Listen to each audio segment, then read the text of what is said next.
guys, my name is Scheme Reed, and today I'm going to be continuing the Stanley parable. Now, in this one, they said to go upstairs, but this time I'm going to go downstairs.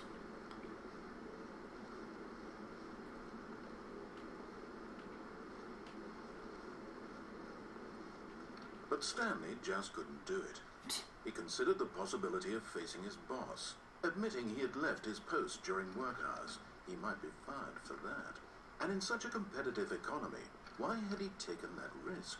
All because he believed everyone had vanished. His boss would think he was crazy. And then something occurred to Stanley. Maybe, he thought to himself, maybe I am crazy. All of my co-workers blinking mysteriously out of existence in a single moment for no reason at all. It's a circle. It made any logical sense. And as Stanley pondered this, he began to make other strange observations. For example, why couldn't he see his feet when he looked down? Why did doors close automatically behind him wherever he went? And for that matter, these rooms were starting to look pretty familiar. Were they simply repeating? No, Stanley said to himself, this is all too strange. This can't be real. And at last, he came to the conclusion that had been on the tip of his tongue. He just hadn't found the words for it. I'm dreaming, he yelled. This is all a dream. Oh, what a relief Stanley felt to have finally found an answer, an explanation. His co-workers weren't actually gone. He wasn't going to lose his job. He wasn't crazy after all.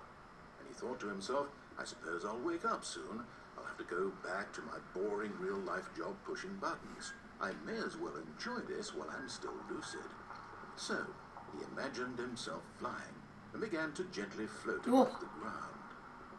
Then he imagined himself soaring through space on a magical starfield, and it too appeared. It was so much fun, and Stanley marveled that he had still not woken up. How was he remaining so lucid? And then perhaps the strangest question of them all entered Stanley's head. One he was amazed he hadn't asked himself sooner. Why is there a voice in my head dictating everything that I'm doing and thinking? Now the voice was describing itself being considered by Stanley, who found it particularly strange. I'm dreaming about a voice describing me, thinking about how it's describing my thoughts, he thought. Oh my God, this is trippy. And wondered if this voice spoke to all people in their dreams. The truth was that, of course, this was not a dream. How could it be? Was Stanley simply deceiving himself, believing that if he's asleep, he doesn't have to take responsibility for himself? Stanley is as awake right now as he's ever been in his life. Now, hearing the voice speak these words was quite a shock to Stanley. After all, he knew for certain, beyond a doubt, that this was in fact a dream. Did the voice not see him float and make the magical stars just a moment ago? How else would the voice explain all that? This voice was a part of himself too. Surely, if he could just... He would prove it. He would prove that he was in control, that this was a dream. So he closed his eyes gently, and he invited himself to wake up. He felt the cool weight of the blanket on his skin, the press of the mattress on his back, the fresh air of the world outside this one. Let me wake up, he thought to himself. I'm through with this dream. I wish it to be over. Let me go back to my job. Let me continue pushing the buttons. Please, that's all I want.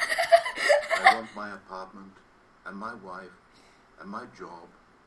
All I want is my life exactly the way it's always been. My life is normal. I am normal. Everything will be fine. I am okay.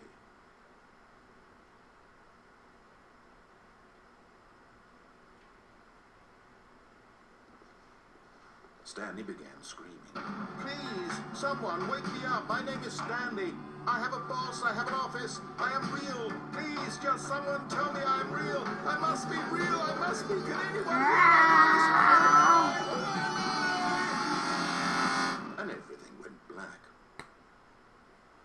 Oh, God. This is the story of a woman named Mariella. What? Mariella woke up on a day like any other. She arose, got dressed, gathered her belongings, and walked to her place of work. But on this particular day, her walk was interrupted by the body of a man who had stumbled through town talking and screaming to himself, and then collapsed dead on the sidewalk. Though she would soon turn to go call for an ambulance, for just a few brief moments, she considered the strange man.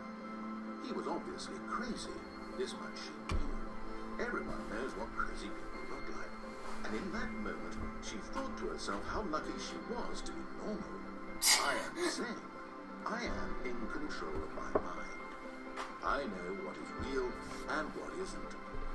It was comforting to think this, and in a certain way, seeing this man made her feel better.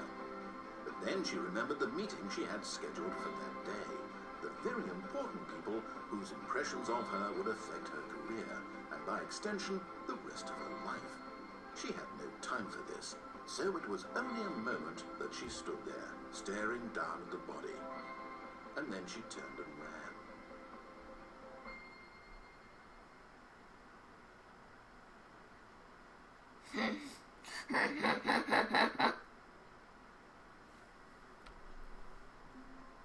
Okay, we're gonna do the one where we don't jump off. We just Look, Stanley, I think perhaps we've gotten off on the wrong foot here. I'm not your enemy, really, I'm not. I realize that investing in your trust in someone else can be difficult, but the fact is that the story has been about nothing but you all this time. There's someone you've been neglecting, Stanley. Someone you've forgotten about. Please, stop trying to make every decision by yourself. Now, I'm not asking for me, I'm asking for her. Oh. This is it, Stanley. Your chance to redeem yourself. To put your work aside. To let her back into your life. Oh. She's Honey, I'm been home. waiting.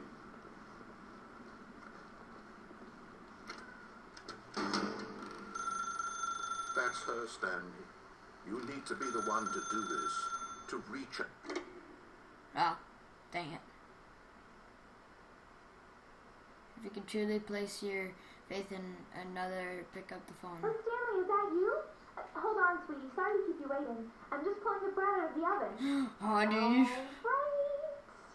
Okay, there we go. All right, now, Baby, I let want me you to in. come in and tell me all about your day. Gotcha. You're so mean! Come on. Did you actually think you had a loving wife who'd want to commit their life to you? I'm trying to make a point here, Stanley. I'm trying to get you to see something. Come inside. Let me show you what's really going on here. Fine. Meanie. Meanie. This is a very sad story about the death of a man named Stanley. No. Press RB on your gamepad. Which one is that? There. Stanley is quite a boring fellow. He has a job that demands nothing of him, and every button that he pushes is a reminder of the inconsequential nature of his existence. Press LT, which is here. Look at him there, pushing buttons, doing exactly what he's told to do. Now he's pushing a button. Now he's eating lunch. Now he's going home. Now he's coming back to work. One might even feel sorry for him, except that he's chosen this life. But in his Please mind, press LT. in his mind, he can go on fantastic adventures. From behind his desk, Stanley dreamed of wild expeditions into the unknown, fantastic discoveries of new lands. It was Hey, baby. wonderful. And each day that he returned to work was a reminder that none of it would ever happen to him. Press X to watch TV. And so he began to fantasize about his own job. First, watching he imagined TV, that right? one day while at work, he stepped up from his desk to realize that all of his co-workers, his boss, everyone in the building had suddenly vanished off the face of the earth. The thought excited him terribly. Get out of the way, baby. I need to watch TV. That's a microwave. So With the he went boys. further. He imagined that he came to two open doors and that he could go through either. At last, choice. It barely even mattered what lay behind each door. The mere thought that his decisions would mean something was almost too wonderful to behold.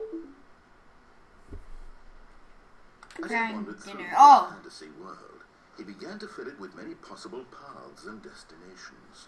Down one path lay an enormous round room with monitors and mind controls, and down another was a yellow line that weaved in many directions, and down another was a game with a baby, and he called it the Stanley Parable.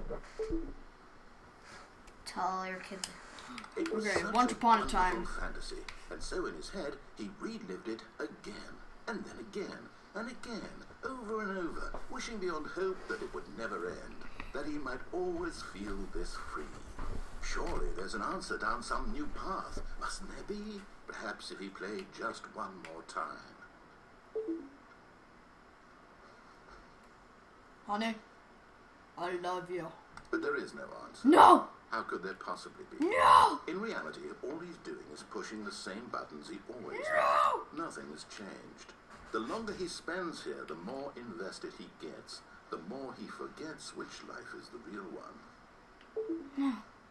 Okay, I'm going to sleep now. Bye-bye. And I'm trying to tell him this, that in this world he can never be anything but an observer, that as long as he remains here, he's slowly killing himself. But he won't listen to me. He won't stop. Here, watch this. Stanley, the next time the screen asks you to push a button, do not do it. Alright. I'm not doing it. See, I'm a good boy.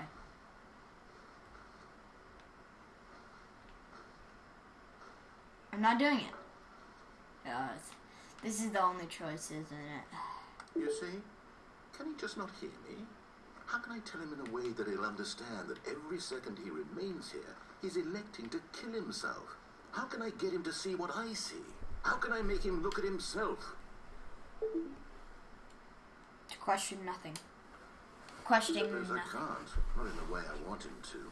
But I don't make the rules. I simply play to my intended purpose, the same as Stanley. We're not so different, I suppose. I'll try once more to convey all this to him. I'm compelled to. I must. Perhaps, well, maybe this time you'll see. Maybe this time. And I tried again. No. And Stanley pushed a button.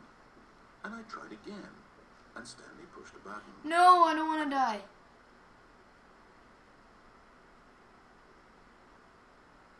No.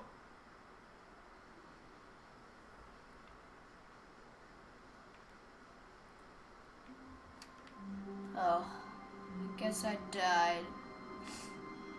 That was sad.